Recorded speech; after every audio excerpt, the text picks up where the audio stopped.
साथियों नमस्कार, कैसे हैं आप सब लोग। मजामा केम छो कसा आहेस।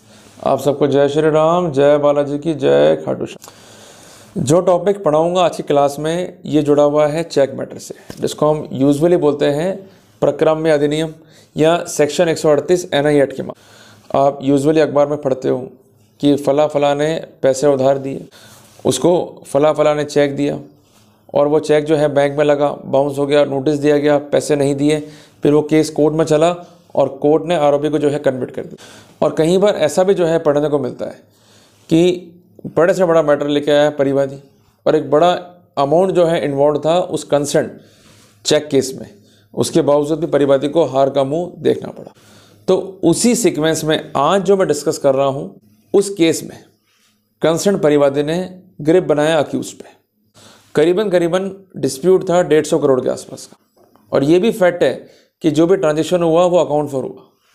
पर एक ऐसी गलती कर दी परिवादी ने कि वो केस में जो है स्टैंड नहीं कर पाया। अल्टीमेटली केस जो है परिवादी हार गया। क्या डिफेंस था, क्या बिंदु था, किस तरह से रेस किया गया और किस तरह से इसकी गणना की गई, ये समझना जो है बहुत ही आवश्यक है। पूरा का पूरा टॉपिक जो है ये बेस्ड है कैलकुलेशंस पे। अगर आपने चीज़ों को समझ लिया तो आप डेफिनेटली उनको ईजी वे में जो है अप्लाई कर पाओगे। अगर नहीं समझोगे तो वहाँ पर मात खा जाओगे। बात को मैं आगे बढ़ाऊँ, एक फॉर्मूला जो है आप ध्यान में रख लो। जब भी हम चेक के मैटर्स को लड़ते हैं और ख़ासकर लिमिटेशन के बिंदु पे, तो उसमें एक फॉर्मूला है। उसको जो है अगर दिमाग में सेट कर लिया आपने तो वहाँ पर ईजिली आप गणनाएँ कर पाओगे और कभी भी चेक का मुकदमा नहीं हारोगे डिफेंस के एंगल से।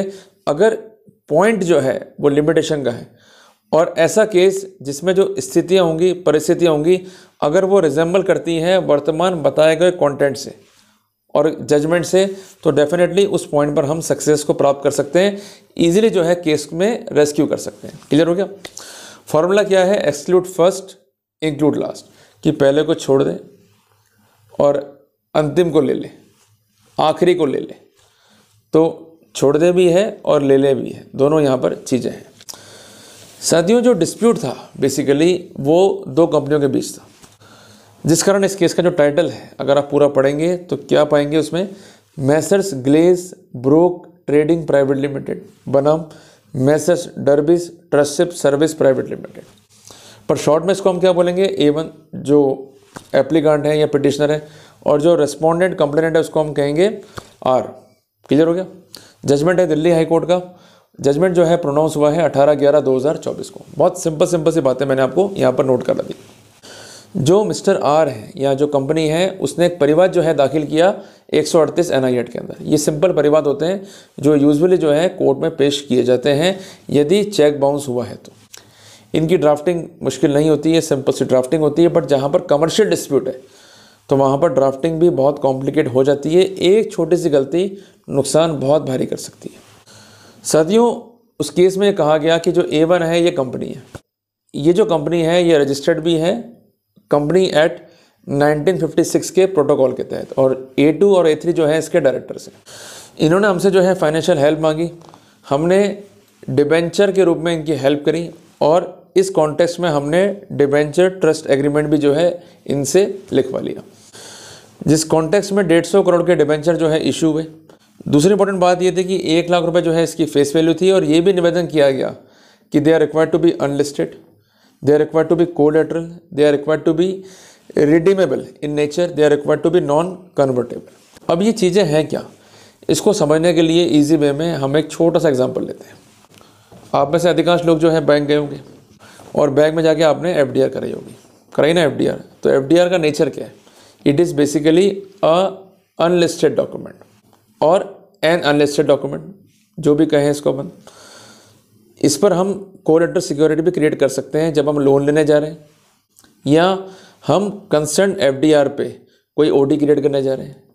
तीसरी बात है कि इसको इजीली हम रिडीम भी कर सकते हैं। भाई आपने इधर पेपर दिया या अपना FDR का पर्चा दिया, इसका भुगतान आप इमीडिएटली बैंक से ले सकते हो मात्र घंटे 2 घंटे में।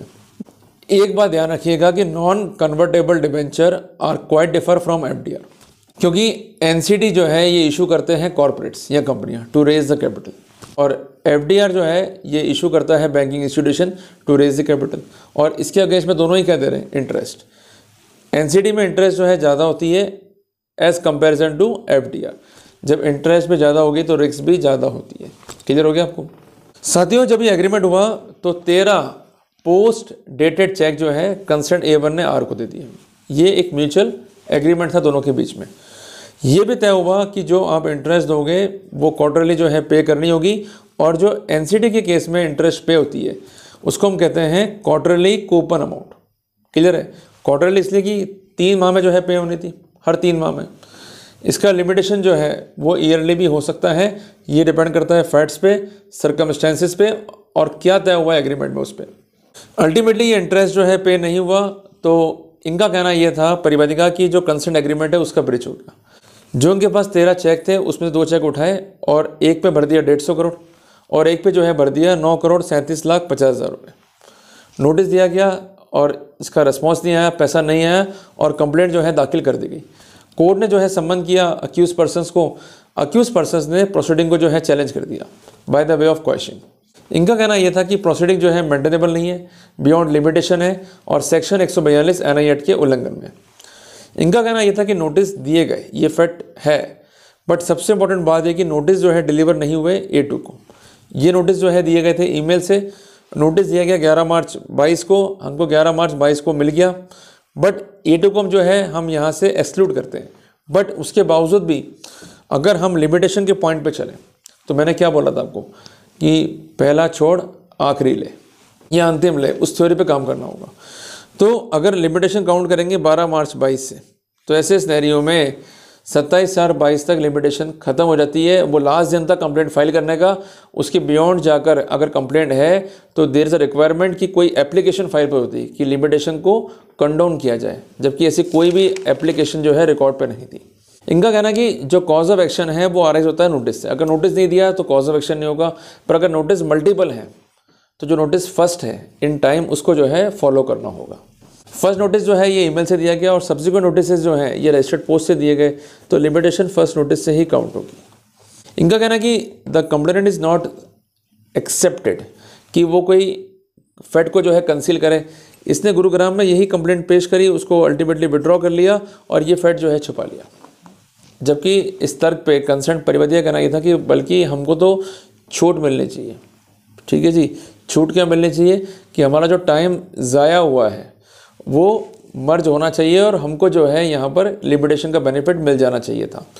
इन्होंने सेक्शन 14 लिमिटेशन एक्ट पर रिलाई किया, बट ये भूल गए कि लिमिटेशन एक्ट जो है लागू नहीं होता है to the proceeding under the NI act, जिस पे जजमेंट है सुबोध बनाम जयप्रकाश का, ऑनरेबल सुप्रीम कोर्ट का, 2008 वॉल्यूम 13 SCC पेज 689।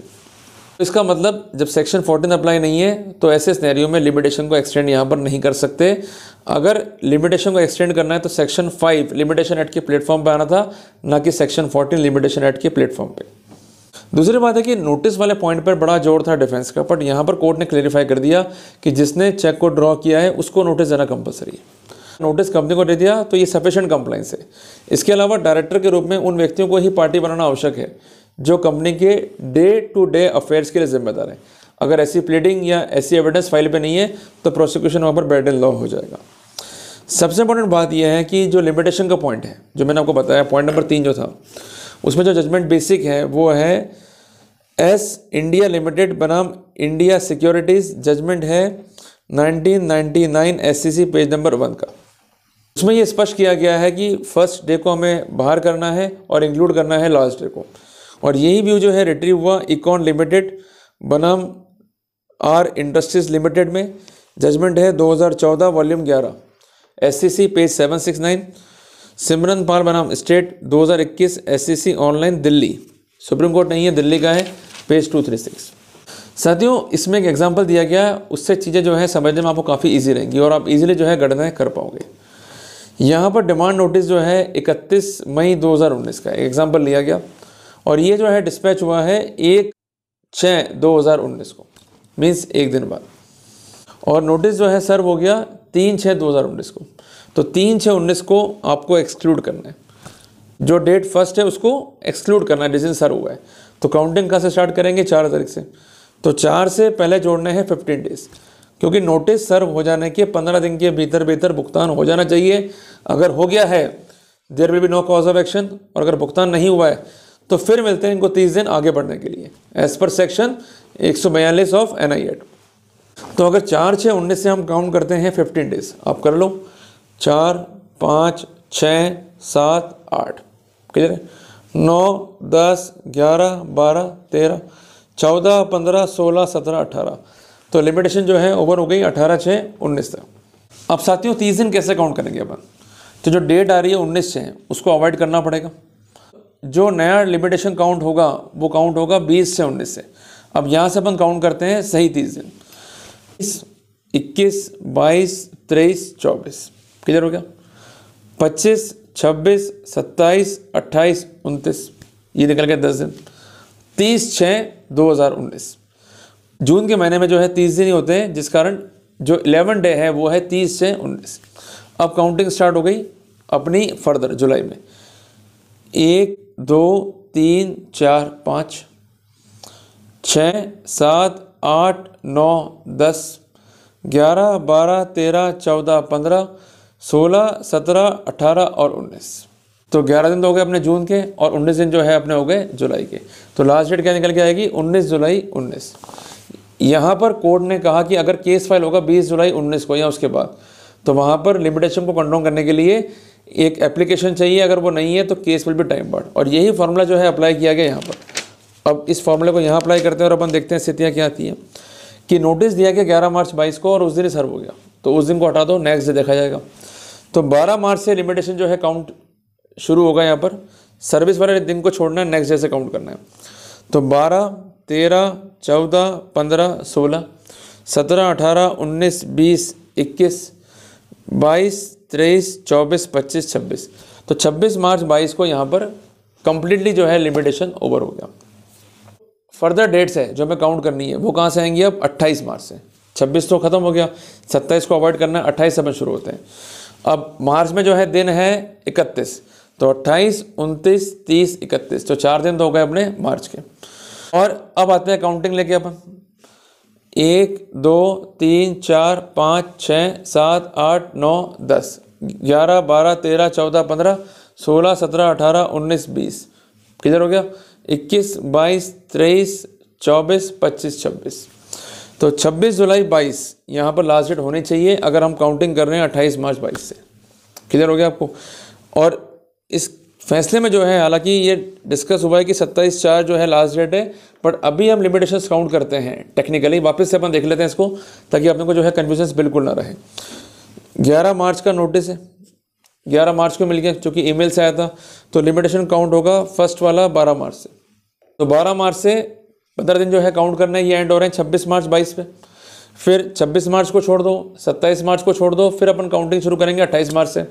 तो 28, 29, 30, 31, क्लियर हो गया। 4 दिन तो ये हो गए, और 26 दिन जो है आपके अप्रैल के हो गए। तो लास्ट डेट जो है इसको ख़त्म करने की वो है 26 अप्रैल 2022। तो अगर 26 अप्रैल तक मुकदमा नहीं था, तो ये मुकदमा जो है अपने आप में ही टाइम बार्ड हो गया। यहाँ पर ये फैक्ट एडमिटेड है कि मुकदमा पेश हुआ 28/4 को। चूँकि ये बियॉन्ड लिमिटेशन था, तो कोर्ट ने इस मुकदमे को हिट कर दिया, और इसी पॉइंट पे जो है क्वेश्चन करने के जो है इसको ऑर्डर जो है पारित कर दिए। तो साथियों इंपॉर्टेंट बिंदु है। तो किस तरह से लिमिटेशन को हमें काउंट करना है, कैसे करना है, इन मामलों में जो है कैसे हुई, ये मैंने आपको एक्सप्लेन किया by taking the easy example. Clear है। और जहां डाउट था वापस से हमने रिकाउंटिंग किया। तो साथियों ये इंपॉर्टेंट बिंदु है, इसको ध्यान में रख के चलिएगा जब भी आप लिमिटेशन का पॉइंट जो है काउंट कर रहे हैं। क्लियर हो गया। तो जल्दी मिलते हैं अपन एक नए टॉपिक के साथ। टिल देन, जय हिंद, जय भारत।